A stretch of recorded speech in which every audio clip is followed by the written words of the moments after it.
तो इसीलिए मेरे भाई बहन, पांडवों की जीत हुई और कौरवों की पराजय। पांडवों की जीत में कृष्ण का ही हाथ है। सत्य और असत्य की लड़ाई है, पाप और पुण्य की लड़ाई है। और इस सत्य और असत्य की लड़ाई में कृष्ण ने प्रतिज्ञा की थी कि मैं शस्त्र उठाऊंगा ही नहीं। कृष्ण की प्रतिज्ञा है मैं शस्त्र नहीं उठाऊंगा। और पितामह भीष्म ने अपोजिट प्रतिज्ञा की कि मैं कृष्ण से शस्त्र उठवाऊंगा। पितामह भीष्म एक बात जानते हैं कि कृष्ण युद्ध में जीत तो दिलाएंगे पांडवों को ही। कृष्ण युद्ध में जीत तो पांडवों को ही दिलाएंगे, लेकिन ये कितने गजब की अचरज भरी घटना है। वो कह रहे हैं कि मैं शस्त्र नहीं उठाऊंगा, और बिना शस्त्र उठाए जीत दिला दें तो एक क्षत्रियों का अपमान है। हम इतने बड़े योद्धा पांडवों के अगेंस्ट युद्ध कर रहे हैं, और पांडव का जो सबसे बड़ा रक्षक है, जो सबसे बड़ी शक्ति है कृष्ण, वो ये प्रण करते हैं कि मैं शस्त्र नहीं उठाऊंगा। पितामह भीष्म बोले बात ठीक नहीं है, चाहे कैसे भी उठाओ, उठाना तो पड़ेगा साहब। प्रण कर लिया। मेरा दूसरा प्रण है, पहला प्रण पांडवों को मार दूंगा, और दूसरा प्रण कृष्ण से शस्त्र उठवाऊंगा। और कृष्ण का प्रण है कि मैं शस्त्र नहीं उठाऊंगा। आज पितामह भीष्म ने युद्ध में जाके सबसे पहले अर्जुन को निशाना बनाया। दन दनादन तीर चलाते रहे, सारे तीर अर्जुन को निशाना बनाकर चला। दुनिया जितना भी बहुत बड़ा वहां युद्ध हो रहा है, सब पे से अपना ध्यान हटा लिया पितामह भीष्म ने, और आज सिर्फ केंद्रित हो गए अर्जुन के। आज से पहले हमेशा अर्जुन से दूर युद्ध करते थे। पितामह भीष्म को सबसे ज्यादा प्यार पांडवों में किसी को था तो अर्जुन से था। जितने भी राजकुमार थे ना, सबसे ज्यादा प्यार पितामह भीष्म अर्जुन से करते थे। इसलिए पितामह भीष्म युद्ध नहीं करने जाते थे अर्जुन के समक्ष, औरों से युद्ध करते रहते थे। 10,000 डेली मारते हैं। कितने? 10,000 योद्धाओं को एवरीडे मारते हैं। आज चौथा दिन है, मतलब 30,000 तो फिनिश हो चुके अब तक। शाम को युद्ध तब विश्राम दिया जाता था, शाम को जब 10,000 फिनिश हो चुके होते थे, उसके बाद युद्ध विराम होता था। तो 30,000 तो गए, हाँ या ना? कुछ तो हाँ में हाँ मिलाते रहो, तभी कथा आगे बढ़ेगी ना। आपकी हाँ जरूरी है। 30,000 गए। आज अर्जुन को निशाना बनाया चौथे दिन, और जैसे ही अर्जुन को निशाना, अर्जुन घायल हो गया। अब पितामह भीष्म पर अर्जुन भी तीर चलाने से घबरा रहा है ना। आखिर दादा ही पितामह, इन्होंने मुझे गोद में पाला है, इन्होंने मुझे पहली बार मेरे हाथ में धनुष दिया था, लो तीर चलाना सीखो। जिसने सारे रिश्तों से परिचय कराया हो, जिसने विद्या सिखाना, विद्या धनुष चलाना सिखाया हो, आज उस पर शस्त्र का प्रयोग करना है अर्जुन को। परीक्षा है बहुत बड़ी। लेकिन पितामह भीष्म पर चलाते भी हैं तो इधर उधर, सीधा पितामह भीष्म को निशाना नहीं बनाया, इधर उधर तीर चल रही। अर्जुन घायल हो रहा है, और देखा कृष्ण ने अर्जुन घायल हो रहा है तो कन्हैया एक रथ का पहिया पड़ा था वहां पर, उस पहिया को लेके दौड़े, और जैसे ही दौड़े पितामह भीष्म रथ से उतरकर नीचे खड़े हो गए, धनुष बाण फेंक दिए। महाराज अब अपनी हार हो जाए तो कोई फर्क नहीं पड़ता, राधे राधे बोलना पड़ेगा। अब हमें हमारी हार स्वीकार है, अब स्वीकार है। बिना युद्ध किए, बिना शस्त्र उठाए, और हम जैसे क्षत्रियों को आप जीत ले जाएं तो ये तो बात ठीक नहीं। कम से कम हमारे लिए युद्ध तो करो, थोड़ा ही सही करो तो सही। ये तो ना हो कि कृष्ण ने बिना युद्ध किए ही, बिना शस्त्र उठाई पूरा युद्ध जीत लिया, ये बात नहीं चलेगी साहब। और जैसे ही उठाए, पीली पीतांबर, सुंदर माला पहने हुए ठाकुर के हाथ में वो रथ का पहिया लगा हुआ है, उसी को चक्र बना लिया है और पितामह भीष्म ने साष्टांग प्रणाम किया है। वसुदेव सुतम देवम कंस चाणूरमर्दनम देवकी परमानंदम कृष्ण वंदे जगद्गुरु। प्रणाम है कृष्ण। और जब अर्जुन ने पितामह भीष्म को घायल कर दिया,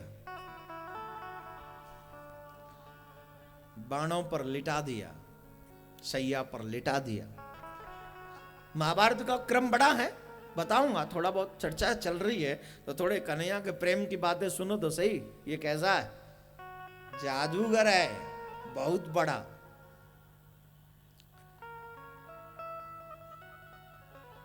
जब सरसैया पर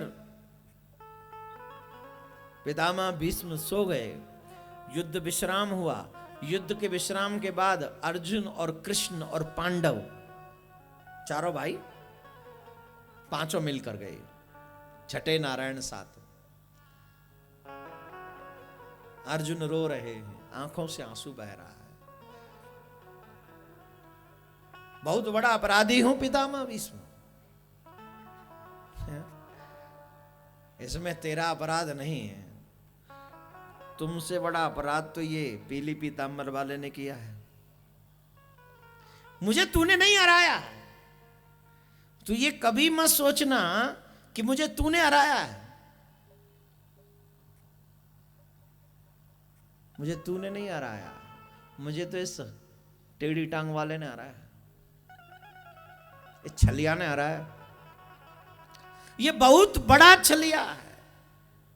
कितना बड़ा छलिया है बता नहीं सकता। जानता है, जब जब मैं तेरे ऊपर तीर चलाने जाता था ना, तो ये अपने शस्त्र का, अपने बहुत बड़े शस्त्र का, ये दुनिया को कहता है कि मैं शस्त्र नहीं उठाऊंगा, और सबसे ज्यादा बड़ा शस्त्र इसी ने उठाया है पूरे युद्ध में। सारे युद्ध में इससे बड़ा शस्त्र किसी के पास नहीं था। इन्होंने ही सबसे बड़ा शस्त्र इस पूरे महाभारत के युद्ध में चलाया। अब अर्जुन देखे, धर्मराज देखे, हम तो देख रहे हैं कृष्ण सिवाय रथ चलाने की और कुछ कर नहीं रहे। शस्त्र कब कब उठा लिया, कब कब। राम जी के पास शस्त्र क्या है?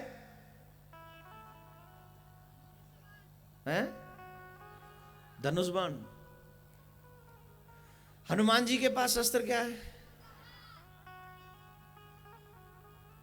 परशुराम जी के पास,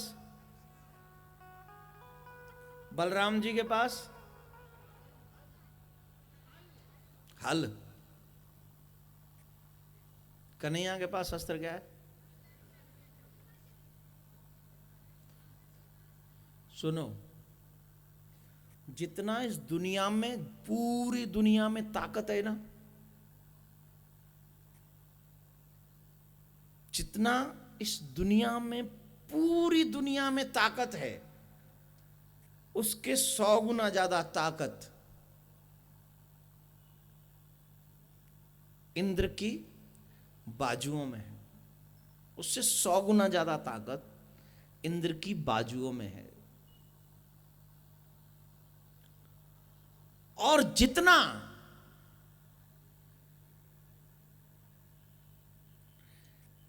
इंद्र की बाजुओं में ताकत है, उससे 1000 गुना ताकत, 1000 गुना ज्यादा ताकत हनुमान जी की हथेली में है। 1000 गुना ज्यादा ताकत हनुमान जी की हथेली में है, मतलब मुष्टिका में है। और जितना हनुमान जी की मुष्टिका में ताकत है, उससे 1,00,000 गुना ज्यादा बलराम जी की उंगली में ताकत है। और जितना बलराम जी में ताकत, उंगली में ताकत है, उससे 1 करोड़ गुना ज्यादा मेरे ठाकुर की मुस्कान में ताकत है। 1 करोड़ ज्यादा। जिसको भी कृष्ण मुस्कुरा के देख लें, है मजाले कि वो युद्ध करना जारी रखे। हमारे देवी देवताओं को देखो, सभी देवी देवताओं पे कोई ना कोई शस्त्र है या नहीं? और हमारे सरकार पे आप बोले सुदर्शन, सुदर्शन कृष्ण पे नहीं है, और होगा तो द्वारका वाले पे होगा, ब्रज वाले पे नहीं है। ब्रज वाले कृष्ण पे सुदर्शन नहीं है, होगा द्वारका वाले पे। जब तक कृष्ण ब्रज में रहे, मथुरा में रहे, सुदर्शन का मतलब ही नहीं रहा। अब द्वारका में गए, थोड़ा राजपाट बढ़ गया, ठाट बाट बढ़ गया, जो ठीक है रख लिया, वो भी एक दो बार इस्तेमाल किया, ज्यादा नहीं। राम जी ने तो धनुष बाण कितनी बार प्रयोग में लिए, बोलो पूछो मत। परशुराम जी ने भरसा कितनी बार प्रयोग, बाबा रे बाबा, पूरे छत्री परेशान थे उनसे। लेकिन जब तक ब्रज में श्री कृष्ण रहे, कभी कोई शस्त्र का प्रयोग नहीं किया। एक ही शस्त्र काफी है, सबको मुस्कुरा मुस्कुरा के ही मार देते हैं।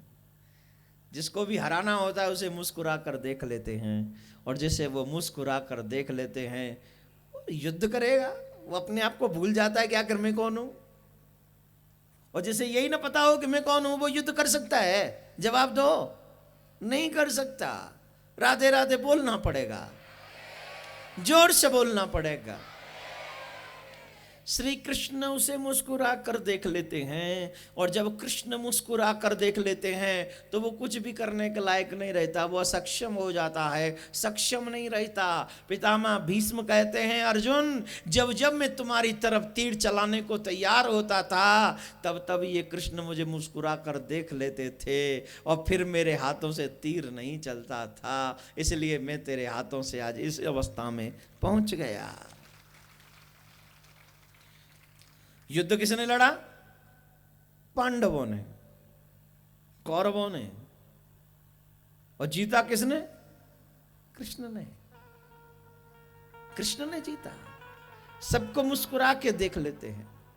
एक कवि ने बहुत अच्छा लिखा है, जहां चलता न था कुछ काम, तीरों और कमानों से, विजय नटवर की होती थी वहां मंद मुस्कानों से। जहां वो मुस्कुरा देता है तो उसकी जीत हो जाती है। वो हार जाते हैं, उसके बाद में लोग खड़े सब। अब आप यहां बैठे हो, उसकी मुस्कान की चर्चा सुन के कितना आनंद हो रहा है मन में, बताओ। वो जो प्रेमी है उनका मन जो है इस समय प्रेम के सागर में गोते लगा रहा है, और जो पापी हैं वो कह रहे हैं क्या मुस्कान मुस्कान चल रहा है ये। कई लोग तो कहते हम भी मुस्कुराते हैं, हम तो नहीं जीते। अरे तेरी मुस्कान पे चूहे भी नहीं हारेंगे, इंसानों की बात छोड़, है? तेरी मुस्कान किस काम की है रे? मुस्कान इंसान की बात नहीं हो रही है, मुस्कान मेरे कन्हैया की बात हो रही है। उसकी मुस्कान लाजवाब, ऑसम, अमेजिंग। जहां सारे शब्द खत्म हो जाएं तब समझना वो मेरे प्यारे की सुंदरता है, मेरे गोविंद की सुंदरता है। राधे राधे बोलना पड़ेगा। पितामह भीष्म कहते हैं कृष्ण ने हराया मुझे, क्योंकि पितामह भीष्म ने प्रण कर लिया था ना, 5 पांडवों को मरवा दूंगा, मार दूंगा अपने हाथों से 5 पांडवों को कल के युद्ध में। और कन्हैया ने क्या किया? दुर्योधन से कहा था अपनी पत्नी को भेज देना, अपनी पत्नी को भेज देना ब्रह्म मुहूर्त में। क्यों? मैं उसे अखंड सौभाग्यवती होने का आशीर्वाद दूंगा। कन्हैया बोले दुर्योधन तो अखंड रहेगा ही ना, तो सौभाग्यवती क्यों? जब वही अखंड ना रहेगा तो या को सौभाग्य सुहाग कहां से अखंड रहेगा भैया? फिर बोले दुर्योधन को नहीं दो, द्रौपदी को ले गए, चल मेरे साथ। कहां? बोले ये मत पूछो कहां, जिस पे हमें यकीन हो, अगर वो कहे चलो मेरे साथ, तो यकीन करने वाला ये नहीं पूछता तुम मुझे कहां ले जा रहे हो, चलो जान चलना। जहां ले चलोगे वहीं मैं चलूंगा। हाथ उठा के बोलो, दोनों हाथ उठा के। अरे सुनो तो सही, लय में गाओ, स्वर में।